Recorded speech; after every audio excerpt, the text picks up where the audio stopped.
Motor ಸೈಕಲೊಂದು ಹಳದಿ ಪಟ್ಟಿಯಿಂದ ವಿಭಜಿತವಾದ ದ್ವಿಪಥ ರಸ್ತೆಯಲ್ಲಿ ನೇರವಾಗಿ ಸಾಗುತ್ತಿದೆ. ಅವನು ಸಿಗ್ನಲ್ಗಳಿಲ್ಲದ 4 ರಸ್ತೆಗಳ ಕೂಡುದಾರಿಗೆ ಬರುತ್ತಿದ್ದಾನೆ. ಅಲ್ಲಿ 4 ಕಡೆಗಳಿಂದ ವಾಹನಗಳು ಬರುತ್ತಿದ್ದು ಅವನು ಎಡಕ್ಕೆ ತಿರುಗಬೇಕು. ಇಲ್ಲಿ ಅಪಘಾತಕ್ಕೆ ಕಾರಣವಾಗುವ ಅಪಾಯಗಳನ್ನು ಗುರುತಿಸಬಲ್ಲಿರಾ?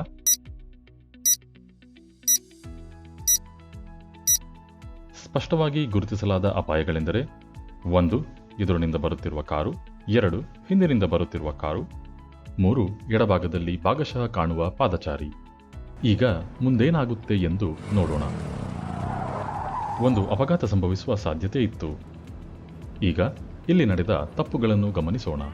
ಪಾದಚಾರಿಯೋರ್ವರು ರಸ್ತೆ ದಾಟಲು ಜೀಬ್ರಾ ಕ್ರಾಸಿಂಗ್ ಕಡೆ ನಡೆಯುತ್ತಿದ್ದಾರೆ. ಆಗ ಬಲಬದಿಯಿಂದ ಬಂದ ಸವಾರ ಪಾದಚಾರಿಗೆ ಸ್ವಲ್ಪದರಲ್ಲೇ ಡಿಕ್ಕಿ ಹೊಡೆಯುವುದರಲ್ಲಿದ್ದನು. ಸವಾರನಿಗೆ ಸರಿಯಾಗಿ ಕಾಣಿಸದ್ದರಿಂದ ಎಡತಿರುವಿನ ಸಂಭಾವ್ಯ ಅಪಾಯಗಳನ್ನು ಗಮನಿಸಲಿಲ್ಲ.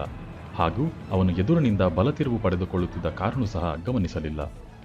ಇದರಿಂದ ಸವಾರ ಪಾದಚಾರಿ ಅಥವಾ ಇತರ ಕಾರುಗಳಿಗೆ ಡಿಕ್ಕಿ ಹೊಡೆಯುವ ಸಾಧ್ಯತೆ ಇತ್ತು. ಈಗ ಇಂತಹ ಸನ್ನಿವೇಶಗಳಲ್ಲಿ ಸುರಕ್ಷಿತವಾಗಿರುವುದು ಹೇಗೆ ಎಂದು ನೋಡೋಣ. 1. ರಸ್ತೆಯ ಜಂಕ್ಷನ್ಗಳಲ್ಲಿ ನಿಧಾನಿಸಿ ಮತ್ತು ಹಿಂಬದಿಯ ಕನ್ನಡಿಯನ್ನು ಗಮನಿಸಿ. 2. ಸುರಕ್ಷಿತ ಅಂತರವನ್ನು ಕಾಯ್ದುಕೊಳ್ಳಿ ಮತ್ತು ಗಾಡಿ ತಿರುಗಿಸುವಾಗ ಇಂಡಿಕೇಟರ್ ಬಳಸಿ. 3. ಸಂಭಾವ್ಯ ಅಪಾಯಗಳಿವೆಯೇ ಎಂದು ಖಚಿತಪಡಿಸಿಕೊಂಡ ನಂತರ ತಿರುಗಿಸಿ. ಯಾವಾಗಲೂ MSM ಅಂದರೆ ಮಿರರ್, ಸಿಗ್ನಲ್, ಮ್ಯಾನ್ಯುವರ್ ನಿಯಮಗಳನ್ನು ಪಾಲಿಸಿ. ಜೀವನ ಅಮೂಲ್ಯ, ಸುರಕ್ಷಿತವಾಗಿ ಚಲಿಸಿ.